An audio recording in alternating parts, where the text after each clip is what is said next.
मापळकर, ABP माझा, रायगड। यंदा पावसानं उशिरा लावलेली हजेरी आणि नंतर जोरदार केलेली सुरुवात यामुळे रायगडमधील भात शेतीला मोठा फटका बसलाय। सद्यस्थितीमध्ये रायगड जिल्ह्यात भात लावणीला सुरुवात झालेली असली तरी जिल्ह्यातील शेतकरी मात्र चिंताग्रस्त आहेत। कारण मागील आठवड्यामध्ये कोसळलेल्या मुसळधार पावसामुळे निर्माण झालेली पूर परिस्थिती, मातीचा गाळ आणि पाण्याचा जास्त काळ साचून राहिलेलं पाणी यामुळे बहुतांश भागामध्ये भातशेती कुजून गेली आहे। यामुळे उरली सुरली भातशेती बळीराजा करतोय। पुरामुळे खराब झालेल्या शेतीमुळे यंदा भात लावणीचं प्रमाण देखील घटणार आहे। याचा आढावा घेतलाय आमचे प्रतिनिधी गणेश महाप्रळकर यांनी।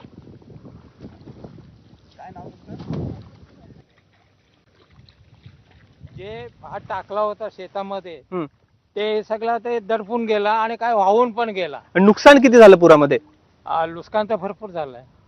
काही ठिकाणी जे तरवे होते किंवा जो आव्हान आला होता तो कुजून गेलेला, तो कुजून गेला आणि त्याच्यावरती काय सगळं पाणी येऊन बसला ना, तर तो का उभा राहू शकत नाही। कुजलेली शेती आहे ते सगळी बाद झालेली आहे।